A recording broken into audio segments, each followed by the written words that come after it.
Hello everyone, welcome back. आज हम पढ़ेंगे लोकोमोशन एंड मूवमेंट। तो सबसे पहले देखते हैं टाइप्स ऑफ मूवमेंट। 3 टाइप के मूवमेंट होते हैं। एक है अमीबॉइड, सेकंड है सीलियरी, मस्कुलर। ये 3 टाइप के मूवमेंट्स होते हैं। अमीबॉइड मूवमेंट क्या होता है वो सबसे पहले बताती हूँ। वेट,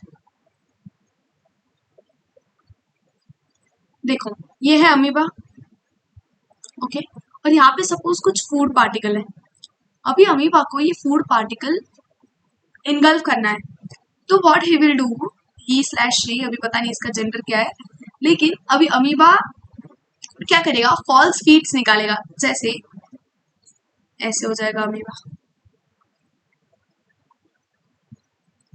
ये ऐसे कुछ तो भी शेप का बन जाएगा जस्ट बिकॉज उसको ये इनगल्फ करना है फूड पार्टिकल। और बाद में थोड़ी देर बाद ये ऐसा हो जाएगा।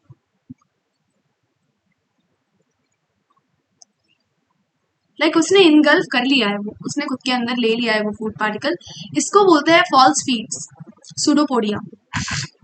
और ये होते हैं साइटो प्रोटोप्लाज्म की स्ट्रीमिंग की वजह से, प्रोटोप्लाज्म की मूवमेंट की वजह से ऐसे फॉल्स बीट निकलते हैं।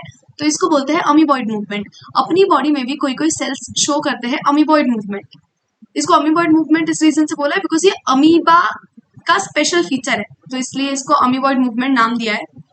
हमारी बॉडी में मैक्रोफेजेस और ल्यूकोसाइट्स जो सेल्स है वो अमीबॉइड मूवमेंट शो करते हैं। It is affected by pseudopodia form by streaming of protoplasm.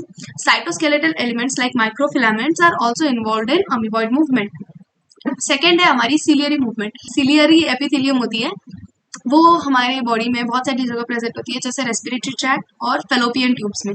ये बहुत इतना इतना फेवरेट क्वेश्चन है ना, ये क्वेश्चन आपको हर जगह देखने मिलेगा कि सिलियरी मूवमेंट कहाँ पे होती है, तो वो है फेलोपियन ट्यूब्स और ब्रोंकाई, उसमें रेस्पिरेटरी ट्रैक्ट में।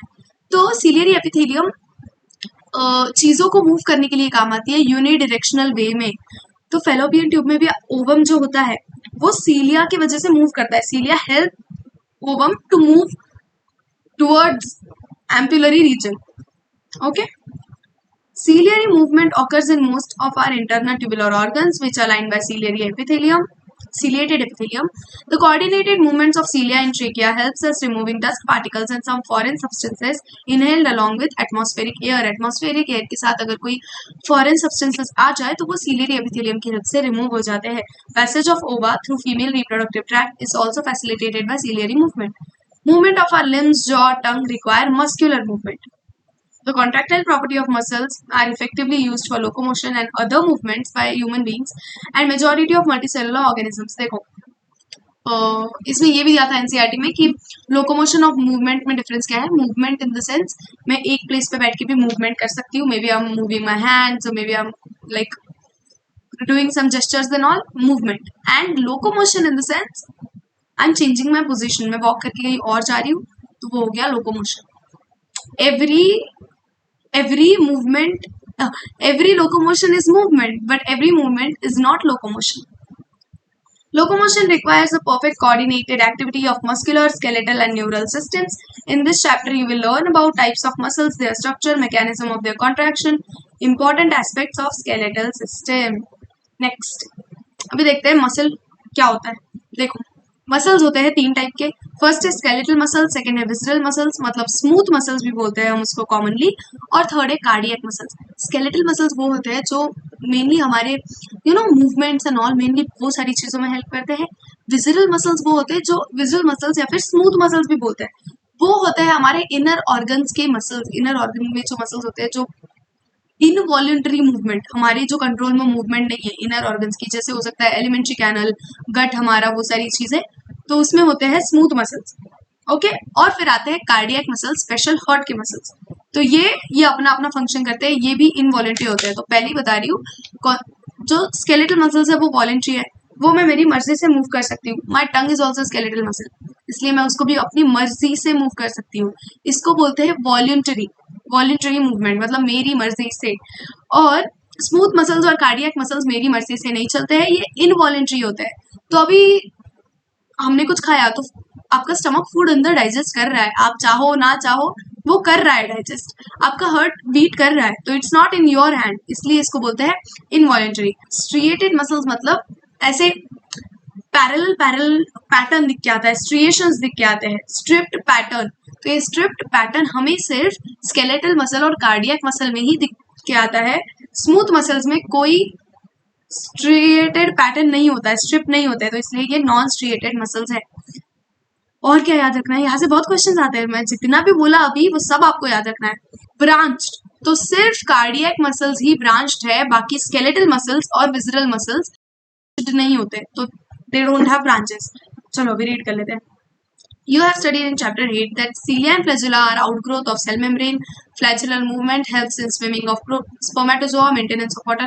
Sperm में भी flagella होता है तो वो movement में help करता है.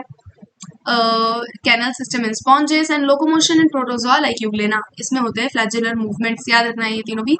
Muscle is specialized tissue of mesodermal origin. About 40 to 50% of body weight of human adult is contributed by muscles. They have special properties like excitability, contractibility, extensibility, elasticity. Muscles have been classified using different criteria, namely कौन सा criteria? Location के base पे है। Skeletal muscles हमारी bones and all के around होती है, तो इसलिए अपीयरेंस और नेचर ऑफ रेगुलेशन। अपीयरेंस बोल तो स्ट्रिप्ड एंड नॉन स्ट्रिप्ड, और नेचर ऑफ रेगुलेशन बोल तो स्मूथ मसल्स इनर ऑर्गन्स में, स्केलेटल मसल्स बाकी हमारे स्केलेटल सिस्टम्स के साथ, मतलब चलने में, बोलने में, तो हमारी मर्जी से काम करने वाली स्केलेटल मसल्स, और फिर कार्डियक मसल्स जो हार्ट की मसल होती है। Nature of regulation of the activities, okay, based on the location के बेस पे 3 टाइप ऑफ मसल्स है, वो है स्केलेटल, विसरल एंड कार्डियक। अभी मैंने जितना भी बताया वो सब यहाँ पे देखे रखा है, तो रीड आप करेंगे, मैं नहीं। Next, let us examine skeletal muscle in detail and understand structure and mechanism of contraction. Each organized skeletal muscle in our body is made up of number of muscle bundles or fascicles held together by common collagenous connective tissue layer called fascia. एक बार अपन diagram देख लेंगे। ये जो ये है, ये outer layer होती है फेशिया, ये है कनेक्टिव टिश्यू की लेयर कोलेजिनियस, ये कोलेजिनियस लेयर होती है, ये होल्ड करती है अंदर मसल बंडल। मसल बंडल्स क्या होते हैं? फैसिकल, याद रखना, मसल बंडल को हम बुलाते हैं फैसिकल्स। इन फैसिकल्स के अंदर फिर होते हैं मसल फाइबर्स। तो सबसे आउटर लेयर है फेशिया, फेशिया के अंदर है फैसिकल्स, फैसिकल के अंदर है मसल फाइबर्स। ओके, इनको मसल सेल्स भी बोलते हैं। जो बड़े बड़े हैं ये है मसल बंडल्स, उसके अंदर है मसल फाइबर्स। मसल फाइबर्स की जो आउटर लेयर है उसको बोलते हैं सार्कोलेमा। अच्छा, यहाँ पे दे के रखा है, ओके, हाँ, उसको बोलते हैं सार्कोलेमा। यहाँ पे जो भी साइटोप्लाज्म होगा उसको बोलते हैं, क्या बोलते हैं उसको? सार्कोप्लाज्म। मैं ऐसे क्या कर रही हूँ पता नहीं, मैं ब्लैंक हो गई थी बीच में। इसको सार्कोप्लाज्म बोलते हैं, और इसके अंदर जो एंडोप्लाज्मिक रेटिकुलम होता है उसको बोलते हैं सार्कोप्लाज्मिक रेटिकुलम। सार्कोप्लाज्मिक रेटिकुलम जो होते हैं वो कैल्शियम आयंस के स्टोर हाउस है, तो वो बहुत सारे कैल्शियम आयन स्टोर करके रखते हैं। और अभी आपको पता चलेगा कि कैल्शियम का कैसे इंपॉर्टेंट रोल है मसल के कॉन्ट्रैक्शन में, तो वो पूरा मैकेनिज्म आपको समझ में आएगा। तो यहाँ तक बात समझी?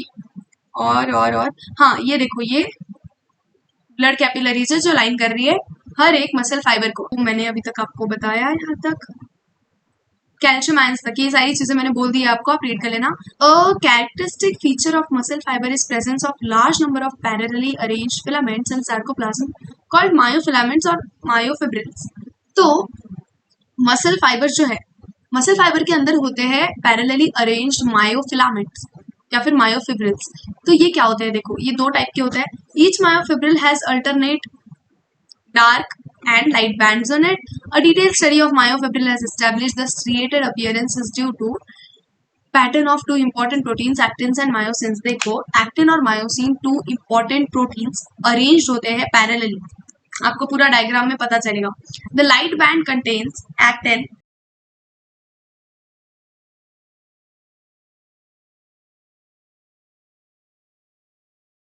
तो हाँ, यहाँ पे ये जो लाइट बैंड है, ये ऐसे बैंड का लाइट एंड डार्क अपीयरेंस आता है।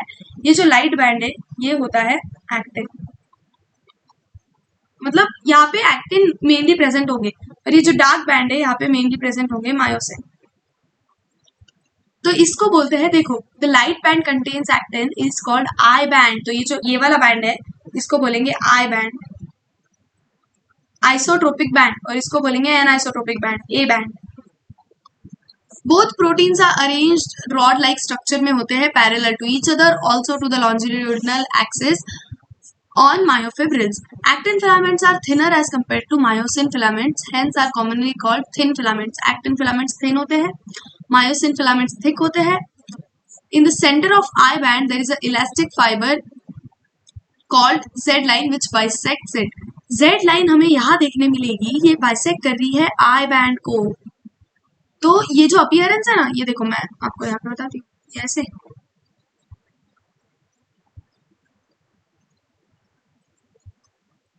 ये इसका ही zoomed in वर्जन है, समझी बात? तो ये इसका ही zoomed in वर्जन है. तो ये जो ये वाला एरिया है, ये है हमारा I band.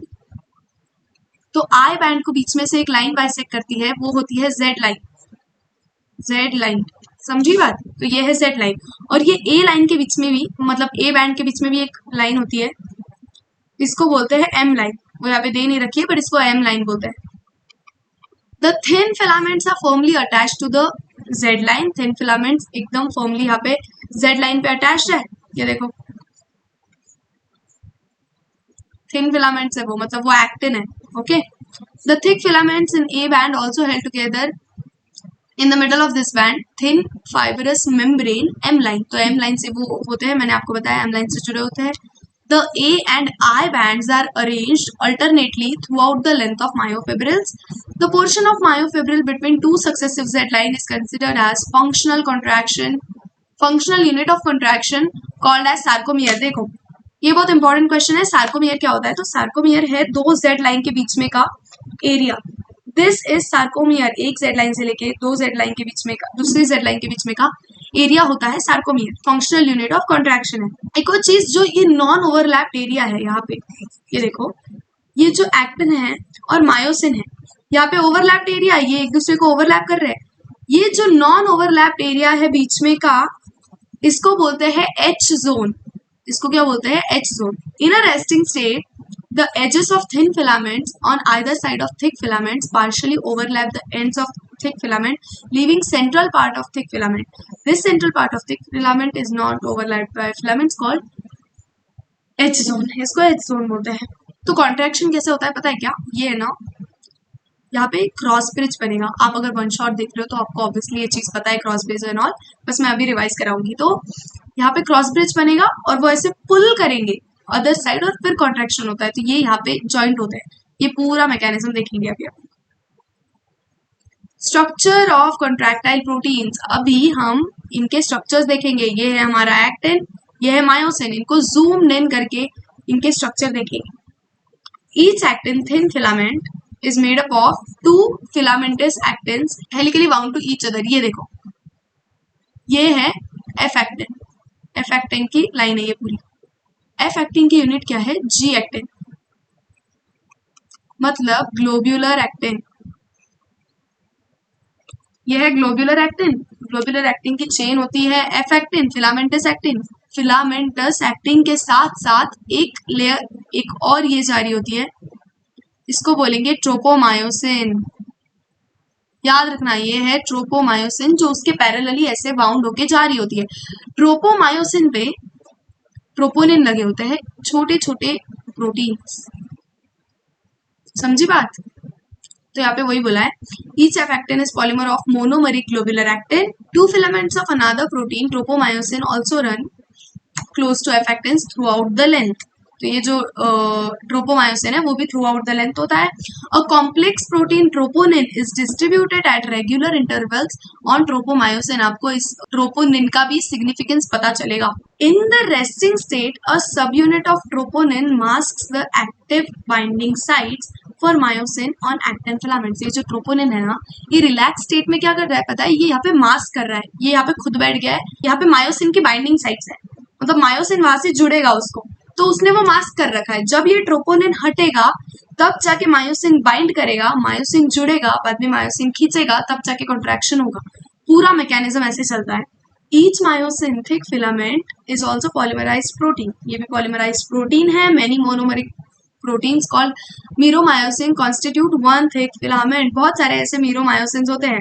Each meromyosin has two important parts. Globular head, ये है globular head, short arm and a tail, short arm and a tail. The former being heavy called heavy myromycin, इसको बोलते हैं, ये है heavy myromycin, ये है light myromycin, and the latter light myromycin. The heavy myromycin component, the head and short arm projects outwards a regular distance and angle from each other from the surface of polymerized myosin filament and also known as cross arm. मतलब ये क्या होता है, ये ऐसे regular intervals पे होते हैं, ऐसे ऐसे, तो ऐसे ये बहुत सारे रेगुलर इंटरवल्स पे लगे हुए होते हैं. The globular head is an active ATPase enzyme. ये देखो, ये जो ग्लोबुलर हेड है ये है एटीपी बाइंडिंग साइट्स, मतलब यहाँ पे एक्टिव एटीपीएज एंजाइम है. एटीपीएज एंजाइम मतलब एटीपी को डाइजेस्ट करने वाली एंजाइम. यहाँ पे हम एटीपी तोड़ के उस एनर्जी का यूज करके हम यहाँ पे एक्टिन बाइंडिंग साइट्स पे एक्टिन को जोड़ते हैं. तो एक्टिन और मायोसिन कब जुड़ेगा, जब एटीपी, सबसे पहले एटीपी जुड़ेगा. एटीपी से जो एनर्जी रिलीज होंगी, एटीपी के डाइजेशन से जो एनर्जी रिलीज होंगी एटीपी को तोड़ के, उस एनर्जी का यूज करके हम एक्टिन को बाइंड कर लेंगे हमारे साथ ये वाली जगह पे. तो एक्टिन बाइंडिंग साइट्स ऊपर है, ये है एटीपी बाइंडिंग साइट्स. तो ये एक्टिन बाइंडिंग साइट्स पे एक्टिन जोड़ लिया, फिर ये जो ये है मीरोमायोसिन, फिर पूरा मसल कॉन्ट्रैक्शन होगा, ये पुल करेगा और फिर मसल कॉन्ट्रैक्शन होगा.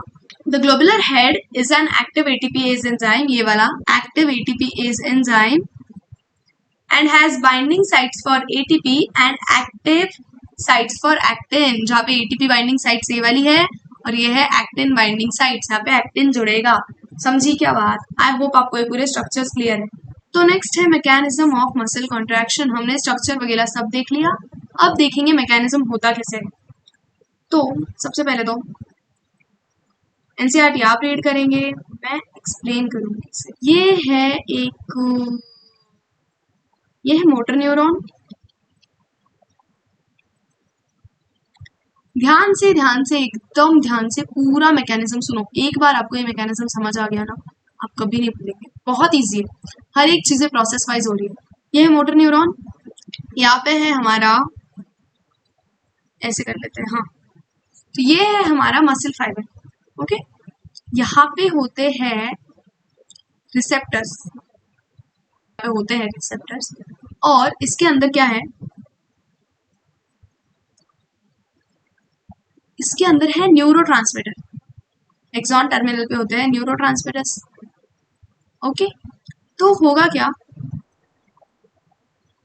ये न्यूरोट्रांसमीटर्स जब बाहर रिलीज होंगे, ये कैल्शियम की वजह से होता है. ओके, जैसे ही न्यूरोट्रांसमीटर्स बाहर रिलीज होंगे, सपोज ये बाहर आए, ऐसे यहाँ पे रिलीज हो गए, तो न्यूरोट्रांसमीटर जैसे ही बाहर रिलीज होंगे वैसे ही ये इसके साथ बाइंड कर जाएंगे. इसके पास एक्शन पोटेंशियल है. ओके, एक्शन पोटेंशियल, इन न्यूरोट्रांसमीटर्स के पास एक्शन पोटेंशियल है. ये एक्शन पोटेंशियल इसके पास हो जाएगा जब ये न्यूरोट्रांसमीटर्स इसके साथ बाइंड हो जाएंगे. अभी इसमें भी आ गया एक्शन पोटेंशियल, तो ये आगे एक्शन पोटेंशियल पास कर देगा और उसके बाद ये एक्शन जाएगा सार्कोप्लाज्मिक रेटिकुलम तक. अब सार्कोप्लाज्मिक रेटिकुलम में भी एक्शन पोटेंशियल आ गया, तो इसने रिलीज किए कैल्शियम आयंस, Ca++, इसने कैल्शियम आयंस रिलीज किए. अभी पूरा गेम होगा कैल्शियम आयंस की वजह से. ओके, कैल्शियम आयंस क्या करेंगे, ये जाके बाइंड कर जाएंगे ट्रोपोनिन पे. ये बाइंड करेंगे ट्रोपोनिन पे. हमारा ट्रोपोनिन कहाँ पे, देखो,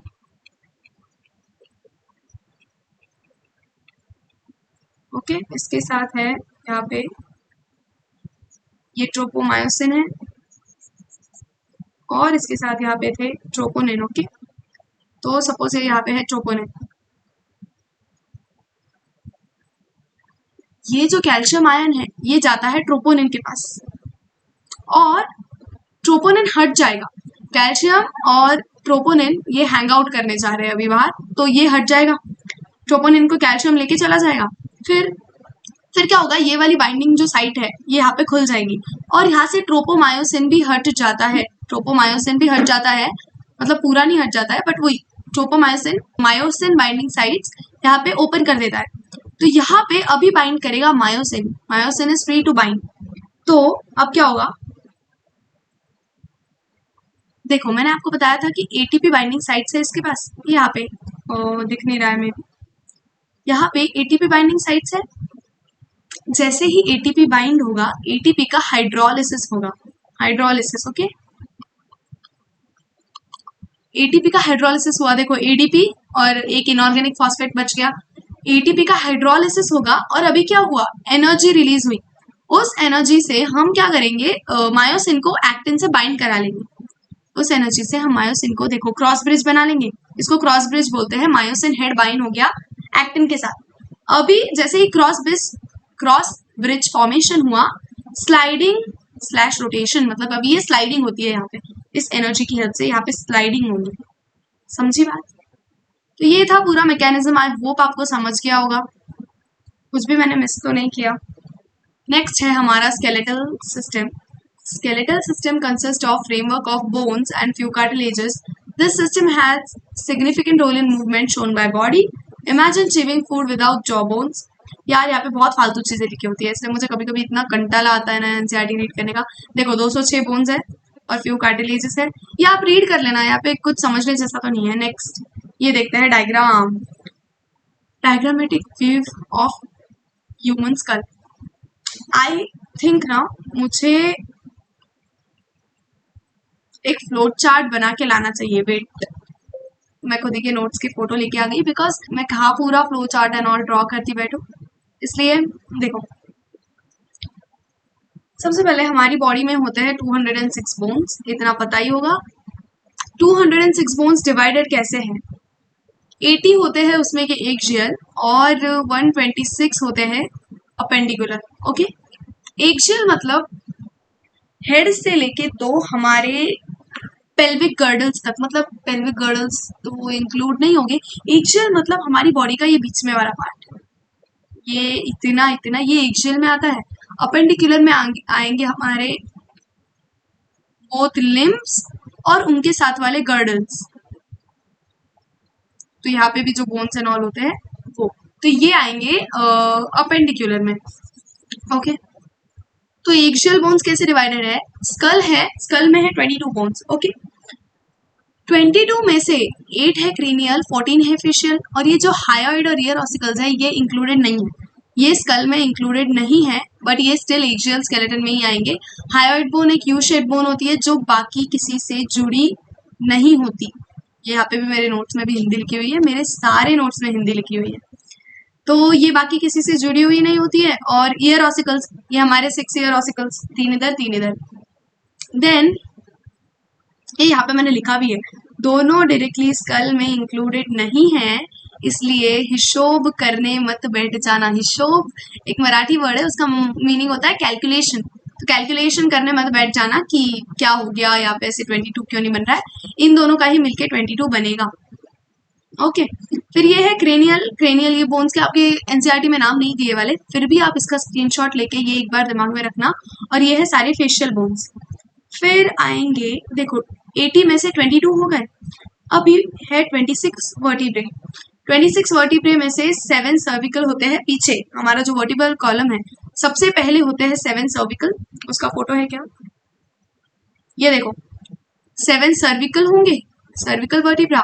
उसके बाद होंगे 12 थोरैसिक, 5 लंबार, ये देखो यहाँ पे 12, ये 5, ये है 7, और ये होगा 1, ये होगा 1 कॉक्सिक्स। तो देखो ये हो गए 26 vertebrae, 7 cervical, thoracic 12, lumbar 5, sacral 1, fused होते हैं ये, और कॉकाइजियल 1 फ्यूज्ड होगा ये भी। फिर आते हैं रिब्स। रिब्स है हमारे 22। अभी ये वाले यहाँ से भी बहुत ज्यादा क्वेश्चन आते हैं, तो रिब केज का पे क्या हमारा 1 से लेके 7 तक ट्रू रिब्स होते हैं। ट्रू रिब्स मतलब जो दोनों तरफ से आर्टिकुलेटेड है, इसलिए इनको बाइसेफेलिक भी बोलते हैं। बाइसेफेलिक मतलब ये दोनों तरफ से जुड़े हुए हैं, आगे से स्टर्नम को जुड़े हुए हैं और पीछे से वर्टिब्रल कॉलम को। तो ये कौन से होता है ट्रू रिब्स, ये है 1 to 7। 8 और 9 जो है वो 7 को ही जुड़े हुए थे, यहाँ से कार्टिलेज से, हाइलिन कार्टिलेज से ये 7 को ही जुड़ जाते हैं, ये डायरेक्टली स्टर्नम पे नहीं जुड़े हैं। 8, 9, 10 ये सीधा 7 को ही जाके जुड़ रहे हैं, ओके। और 11, 12 जो है ये है फॉल्स रिब्स, सॉरी 11, 12 है फ्लोटिंग रिब्स, ये है फॉल्स रिब्स। फॉल्स रिब्स मतलब ये डायरेक्टली जुड़े नहीं है, तो ये डायरेक्टली बाइसेफेलिक नहीं है।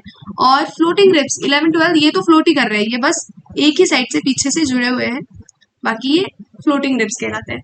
तो ये हो गया रिब्स एंड रिब केज। ये है हमारा sternum, ribs, vertebral column. True ribs है 1 to 7 पेयर्स। फॉल्स रिब्स है, फॉल्स रिब्स के 3 पेयर्स होते हैं, 8th 9th and 10th। Floating ribs होते हैं 11th and 12th pair. Protection of kidney में फ्लोटिंग रिब्स काम आते हैं। और एक स्टर्नम, ये सब मिला के हो गया एक्सियल स्केलेटन। एक्सियल स्केलेटन हो गया। अभी देखेंगे अपेंडिकुलर स्केलेटन, ये सबसे इजी वाला पार्ट है। देखो अपेंडिकुलर स्केलेटन में क्या होगा, एक तो लिम्स वाला पार्ट होगा, मतलब हमारे 2 हाथ 2 पैर ये सब आ गया लिम्स में। और फिर गर्डल वाला पार्ट होगा। गर्डल मतलब जिस चीज से, गर्डल मतलब वो आर्टिकुलेशन सरफेस जहां से हमारे लिम्स, दोनों लिम्स जुड़े हुए हैं हमारे एक्सियल स्केलेटन से, तो उसको बोलते हैं गर्डल। तो ऊपर वाला गर्डल ये हो गया, ये वाली साइड का, तो यहाँ के भी बोन्स हम देखेंगे कि कैसे ये यहाँ पे जुड़ा है। और नीचे वाला गर्डल हो गया हमारा पेल्विक गर्डल, तो पेल्विक रीजन में हमारे लिम्स कैसे जुड़े हैं। तो देखो गर्डल में 6 होते हैं टोटल। 126 में से 6 बोन्स तो गर्डल में है, बचे कितने 120। 120 डिवाइडेड बाय 4 करो, बिकॉज 1 2 नीचे के 2 लिम्स, 120 डिवाइडेड बाय 4 मतलब हर एक इसको 30 बोन्स है। तो हमारे राइट हैंड में 30, लेफ्ट हैंड में 30, राइट लेग में 30 और लेफ्ट लेग में 30। तो ऐसे 30 करके 120 तक बोन्स हमारे लिम्स में ही है, बाकी बचे हुए 6 गर्डल में है। अभी 4 लिम्ब में क्या होता है वो देखेंगे। सबसे पहले तो यूमेरस, यूमेरस ये वाला बोन है, यहाँ से ऊपर से स्टार्ट करके हम नीचे तक बोन्स देखेंगे। यहाँ पे तो गर्डल है, गर्डल्स बाद में पढ़ेंगे, सबसे पहले लिम्स पढ़ लेते हैं। ये है यूमेरस, ओके। फिर radius and ulna, radius and ulna यहाँ पे होते हैं, ये वाली जगह पे रेडियस और अल्ना प्रेजेंट है। तो देखो यूमेरस 1 हो गया, रेडियस और अल्ना एक एक हो गए, मतलब 3 बोन्स हो गए। कार्पल्स 8 होते हैं, कार्पल्स यहाँ पे जो होते हैं, यहाँ पे 8 बोन्स प्रेजेंट है अपने ब्रेस्ट वाले एरिया में, उसको बोलते हैं कार्पल्स, वो 8। मेटाकार्पल्स यहाँ पे प्रेजेंट होते हैं, ये जो दिख रहा है ये वाला पार्ट, यहाँ पे है मेटाकार्पल्स।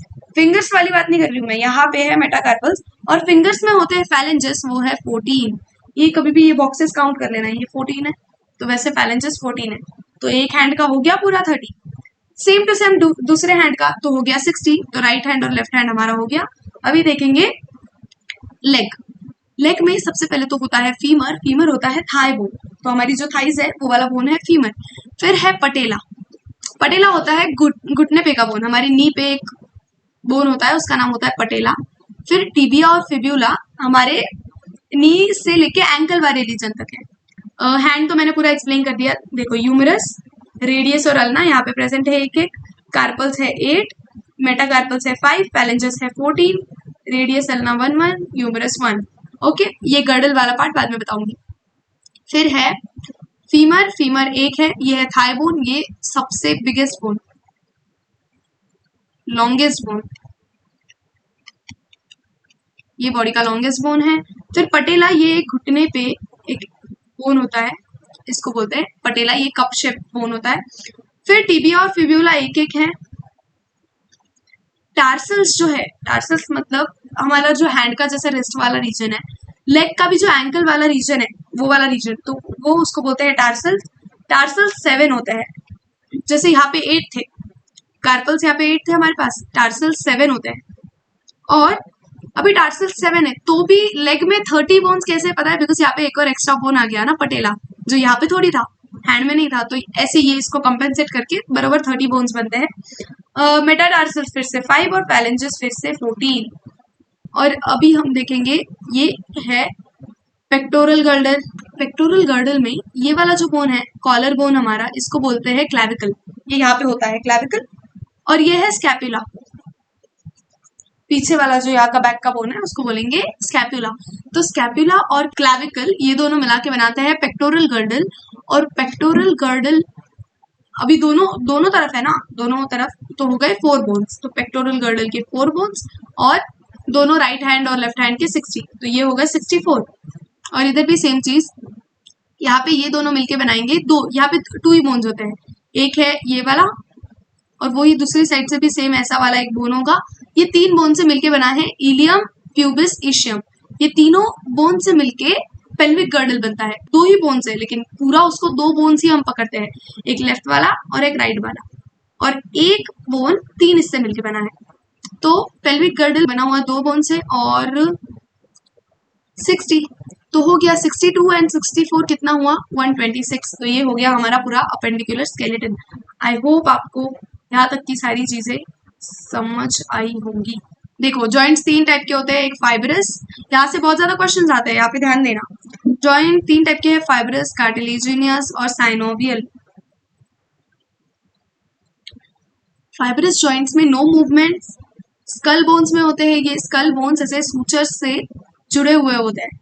तो स्कल बोन्स में ये फाइब्रस जॉइंट है जो बहुत ज्यादा पक्के, यहाँ पे कोई मूवमेंट नहीं होते।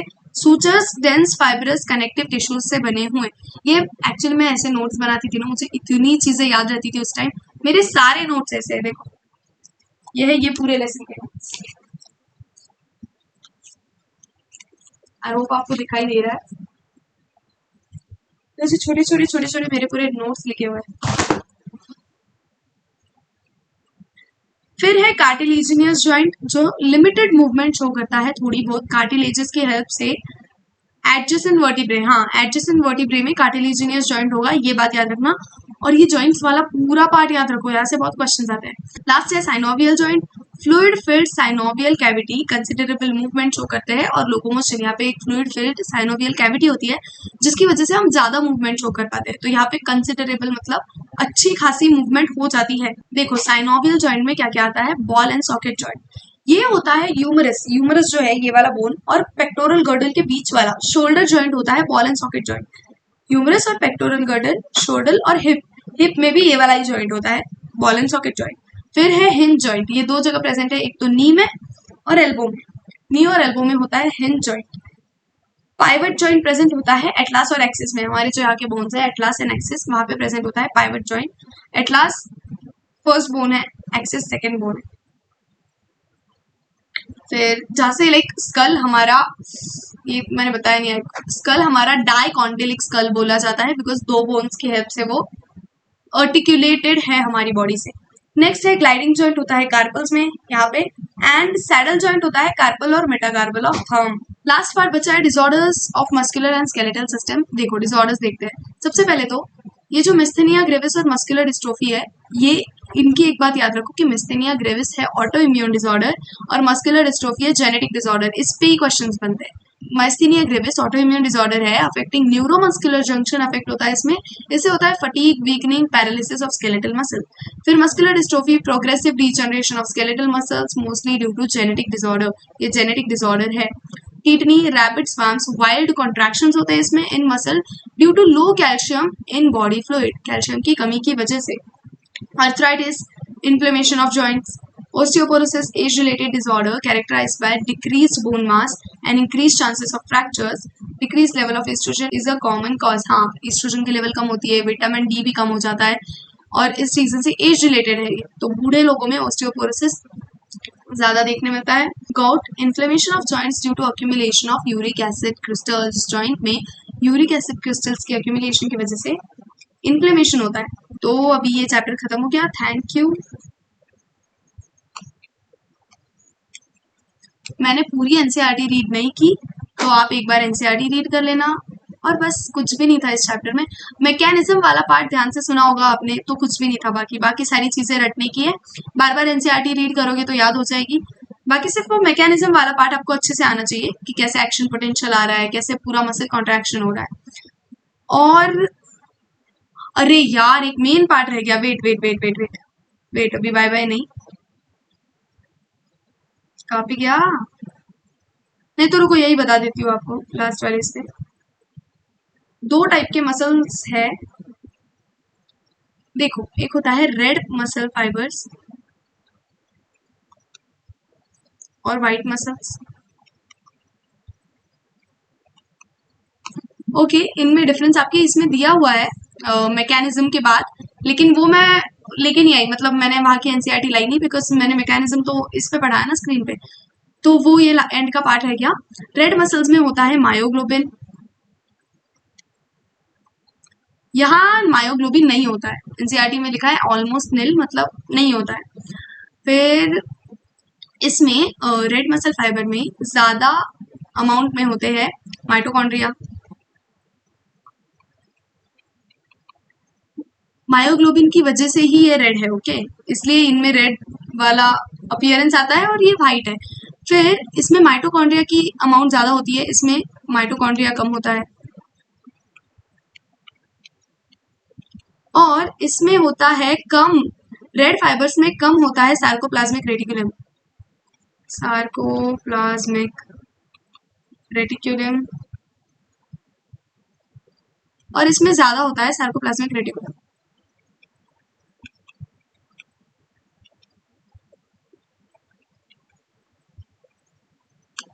बाकी और तो कुछ नहीं है।